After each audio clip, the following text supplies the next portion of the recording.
그러고 나서 이시에 열애 함수하시고, 그러니까 시방의 모든 부처님과 보살들로부터 그런 안부의 소식을 받고, 또 그런 찬탄의 말을 받고, 그러니까 열애 함수야. 그것이 웃었다 이 말이요. 웃음을 머금으시고, 그러니까 내가 이런 일을 하고 있는데 시방의 모든 부처님과 다 같이 공감을 하고 인정을 해준다 하는 뜻이죠. 그래서 열애가 함수, 웃음을 머금으시고, 그러고 나서는 모았다 이 말이에요. 뭘로 하는 거냐? 광명을 모았다 하는 말입니다. 백천만억 대광명구름, 운자는 많다는 뜻입니다. 문제 피어난다는 그런 뜻에서 광명을 놓으시니, 광명을 놓는다. 이 방광한다고 하는 말은 불교 참 자주 쓰는 말이죠. 뭐 큰 스님이 돌아가셔도 방광하고, 사리에서도 방광하고, 탑에서도 방광하고, 또 어떤 또 사찰은 불상이 이제 오래 돼가지고 굉장히 영향이 있다. 그럴 때 또 불상에 또 방광하는 그런 경우도 있고, 그래서 이제 빛은요, 광명이라든지 이런 것은 불교에서 참 좋아하고, 또 그 의미하는 바가 상당히 좀 깊죠. 광명은 뭡니까? 파괴 암을요. 암을, 어두움을 파괴하는 거예요. 깨뜨리는 것입니다. 빛만 오면 어두움은 다 가버려요. 어둠이 별로 있는 건 아니에요. 있는 건 아닌데 빛이 없으면 어두운 거예요. 근데 불이 켜지면 어두움은 저절로 없어져 사라져버린다. 그 부처님이 광명 놓는다는 데는 그런 의미가 있습니다. 그 어두움이 뭐겠습니까? 우리들 마음으로부터 또 우리가 살아가는데 진리가 없어가지고 어리석게 어떤 거 행동하는 거, 어리석게 마음 쓰는 거, 이런 게 전부 어두움이거든요. 그 지혜를 통해서 그런 어두움을 다 깨뜨린다 하는 것입니다. 그리고 또 진리와 그리고 부처님의 덕을 나타내는 그런 일이 광명, 방광에 있습니다. 광명을 넣는 데 있어요. 그 광명을 넣는다고 하는 그 사실은 첫째는 어두움을 제거하는 거, 우리들 마음으로부터 어두움을 제거하는 거, 그 다음에 진리를 나타내고 부처님의 덕을 나타내는 그런 일들이 여기 광명을 넣는데 포함되어 있죠.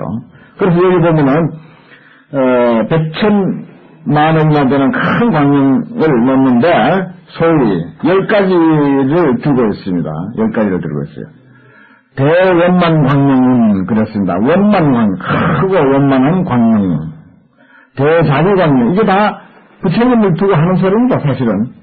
그래서 뭐 부처님의 그 광명을 광택이다, 광윤이다, 광효다, 광촉이다, 광운이다, 뭐 이런 그 표현을 써서 부처님의 광명이 구름이 펼쳐져서 시원한 그 그림자를 드리고 비를 뿌리듯이, 또는 부처님의 그 광명이, 덕의 광명이 바퀴화돼가지고 온 천지를 다 돌아다니듯이, 또 뭐 윤택하듯이, 또 덕의 광명이 새벽에 그 어떤 그 햇빛이 비춰오듯이, 그런 식으로 부처님의 그 광명을 그렇게 표현하는데, 원만 광명은, 다비 광명은, 대지혜 광명은, 반야 광명은, 삼매 광명, 이게 다 부처님이 가지고 있는 덕이거든요. 부처님의 덕이 이와 같이 많다 하는 그런 뜻입니다. 그러니까 광명을 통해서 부처님의 덕을 나타낸다, 그래 보면 돼요. 그 다음에 대길상 광명은, 길상, 좋은 거죠. 좋단 말이죠. 아주 길상스러운 거. 그 다음에 대복덕 광명은, 큰 복덕의 광명은, 뭐 복덕을 하면 부처님 아닙니까? 그 다음에 대공덕 광명은, 공덕과 복덕이 뭐 큰 차이는 없습니다만은, 복덕의 어떤 그 행복과 어떤 그 덕을 뜻한다면, 공덕은 그 당신이 닦은 그 수행에 의해서 돌아오는 어떤 그 공과를 뜻하는 거죠. 그래서 큰 공덕 광명고요. 그 다음에 대귀 광명은 그랬는데, 귀는 부처님 덕이 그렇다 보니까 많은 사람들이 귀하게 되어 있는 것이고, 귀는 당연히 그 덕에 따르는 일이죠. 덕만 있으면 귀하게 되어 있는 거죠. 그 다음에 대찬탄 광명이다. 귀하면은 의뢰의 찬탄이 따르게 되었습니다. 부처님은 이런 분이라고, 아주 훌륭한 삶을 사는 분이라고, 이런 기회와 복덕이 있으시고, 또 사람들에게 정말 값지고 의미 있는 그 유익한 그 어떤 그 법을 말씀하셔서 참으로 행복한 그런 그 삶의 길로 인도하는 그런 분이다 하고 별별 찬탄의 말씀을 다 늘어놓게 되는 거죠. 그 부처님에게 다 딸린 소리입니다. 귀란 말이나 참타란 말이든 뭐.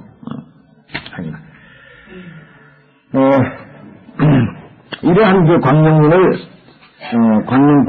놓았다, 광명을 놓았다, 이런 말인데, 그건 이제, 그야말로 부처님이 경을 이제 설하기 전이죠. 또 그런 징조를 보이면서 부처님의 그 위대함, 부처님의 그 아주 덕이 많으신, 또 그 훌륭함이, 이야기가 되어져야 그 부처님 말씀이 말하자면은, 여러 사람에게 또 먹혀들고, 그 어떤 영향이 바로 우리에게 끼쳐오게 되죠. 아무리 좋은 말이라 하더라도 덕이 없는 사람이 이야기하면 그건 먹혀들지가 않아요. 제대로 좋게 받아들여지지가 않습니다. 그러니까 누구라고 하는데 이런 요즘 우리 생활에 있거든 이야기하자면은 지명도가 이렇게 높으면은 별 이야기도 아닌데 굉장히 소중하게 생각하고 또 값지게 받아들인다고요. 글씨 같은 것도 가만 보면 그래. 그 글씨 같지도 않은데 누구의 글씨다. 그러면 그냥 굉장히 금이야오기야 하고 굉장히 소중하게 생각을 하고 값어치도 굉장히 비싸게 팔리고 그게 왜 그렇습니까? 글씨는 별거 아니거든요. 글씨는 별거 아닌데 누구 것이다, 누구 글씨다 하면 거기에 달렸다고. 말도 똑같은 말인데도 누구의 말이다. 거기에 따라서 그만 말을 그냥 금이야오기야 하고 그렇게 소중하게 받아들이는 거야. 어디 가서 본문 듣고 와가지고 무슨 소리 하느냐 하니까 뭐라고 이야기하는데 실컷 옛날에 다 들으라고 이야기해준 소리인데 내가 할 때는 안 듣고는 딴 데 가가지고 실컷 딴 데 가서 듣고 처음 듣는 같이 이야기하는 거예요. 참 기가 막힐 노릇이지.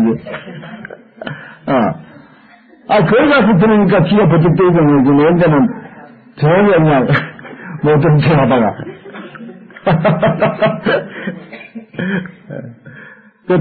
그래서 여기도 보면은 부처님이 여기 이제 설법을 하는데 여기 이야기를 가만히 보면요 사실 지장경이라고 하는 것이 앵면데요 글만 가지고 이렇게 보면은 크게 마음에 썩 흡족하거나 그런 것은 아니는데 그러나 의미하는 바는 상당히 있거든요.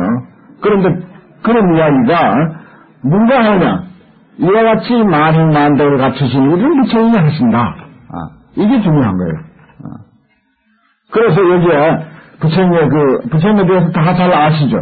알지만은 한 번 더 이런 10가지 광명을 가지고 부처님의 위대함, 부처님의 덕이 높으심을 한 번 더 이렇게 드러내고, 거기에 대해서 우리가 또 한 번 더 부처님에 대한 어떤 경쟁심, 이걸 한번 불러일으키고, 그랬을 때 그 밑에 이제 이어지는 이야기들이 슬슬 이제 귀에 들어오고, 수긍이 가고, 또 믿어진다고요. 이런 것이 중요합니다. 그럼 여러 가지 분위기 조성이죠, 말하자면. 경전의 말씀이 귀에 잘 들어도 분위기 조성하는 그런 뜻이 여기에 포함되어 있다. 이렇게 보면 되겠습니다. 참, 광명으로서 부처님의 덕을 나타내는 게 이게 아주 좋아요. 대원만 광명은 다 좋은 말하니까 대자부 광명은 지혜 광명은 반야. 그것도 이제 지혜지만은 또 다른 말로 반야 광명은 대산려 광명은 길산 광명은 대법덕 광명은 대공덕 광명은 대귀 광명은 대찬탄 광명. 여기 열거든 10가지 이거 정말 다 갖고 싶은 거죠 사실은. 다 갖고 싶은 그런 아주 훌륭한 내용들입니다.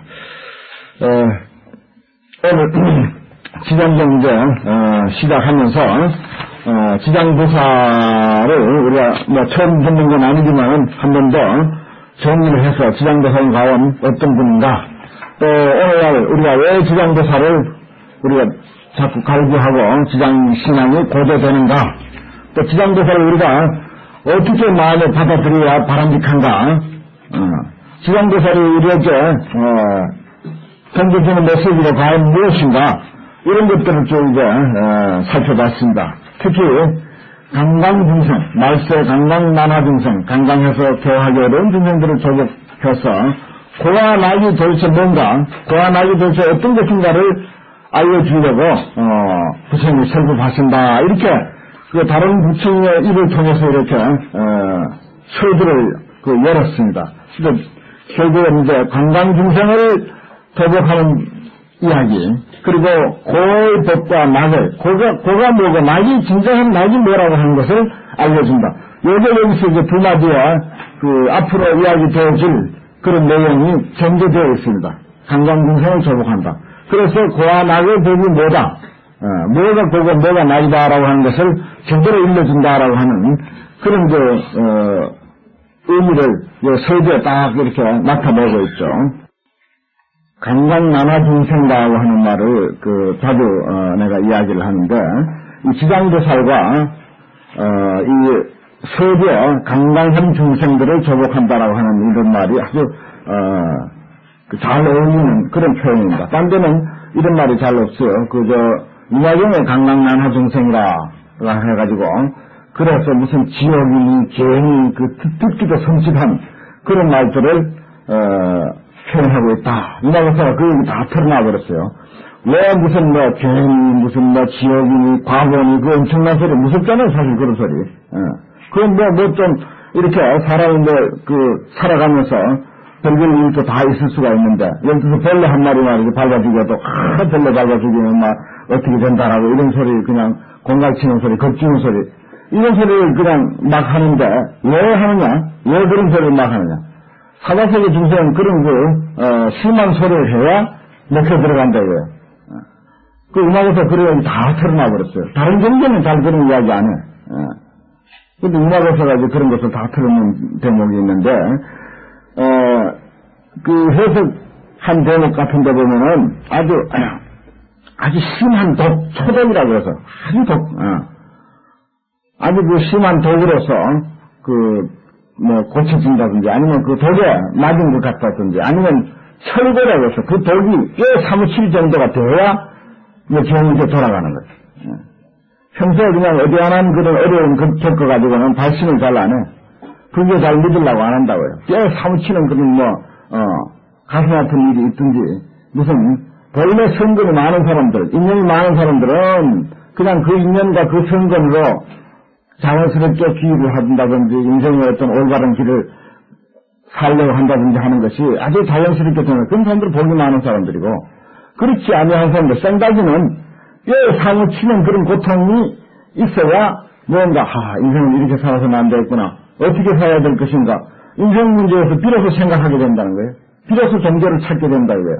초일을 꽤 사무치는 그런 그 고통과 아픔과 쓰라림이 있고서야 비로소 정신을 차린다, 이런 말이 있어요. 그게 강강나나 중생이라. 어디아니 해가지고는 그냥 지나가고 또 잊어버리고, 또 괜찮지 설마 어쩌려고, 이번에 어쩌다 내가 실수해서 그렇지 또 그런 일이 또 있으려고 이렇게 그냥 생각하고 마는 거예요. 그러다가 그야말로 어쩔 수 없는 그런 상황에 이르러가지고 어떤 정신을 못 차리고 어떤 상황에만, 다시 말해서 어떤 사업이라든지 어떤 일이라든지 큰 정신없이 그런데 빠져버리면요, 사람이 헤어나지 못하거든요. 그러다가 그것이 무너지면은 사람도 따라가 버린다고요. 얼마나 정신 못 차리고 거기에 빠져있으면 그러겠어요. 거기서 그래도 한 번쯤 정신을 차리고, 인생이라는 게 이것만이 전부가 아니구나, 이것만이 전부가 아니구나 하고 정신 차리면, 그래도 그 사람은 제도받을 그런 어떤 분이 있는 거예요. 제도받을 어떤 가능성이 있는데, 그렇지 못한 사람들도 허다해 있더라고요. 그래가지고 자기가 하는 어떤 일에, 그게 인생의 전 목적이 아닌데, 사실은, 하나의 수단에 불과한 것이고, 방법에 불과한 것인데, 그냥, 그것 따라서 인생 전체를 그냥 거기에, 딸려 보내버리는, 그런 안타까운 일들. 인생에 대해서 한번, 본질적으로 되돌아보는 그런 마음이 없다, 이거예요. 처음부터 그런 마음이 있는 사람은 선근이 있는 사람이라고 그러고, 불교에서는. 그렇지 아니하면은 뭔가 그런 경험을 통해서 철들이 하는 거죠. 인생에 대해서 진짜 철들이 하고 인생에 대해서 눈뜨게 한다. 그런 이야기들입니다. 중생이라고 하는 말이 상당히 참 우리에게 해당되는 소리인데 크게 좋은 소리는 아니죠. 우리가 그런 중생이다라고 하는 것이 그야말로 돌에다가 못을 치면 못이 팡팡 튀고 돌 속에 못이 안 들어가지 않습니까? 그냥 흙에다 못을 치면 못이 쏙 들어가거든요. 그와 같이 우리들 가슴이 굳어져 있으면 그 차들과 같다는 거죠. 부처님의 말씀이나 성인의 아주 좋은 말씀 속에 그렇게 잘 그 영해되는 그런 그 영혼들을 우리가 소유를 해야 되는데 하는 그런 그 말씀입니다.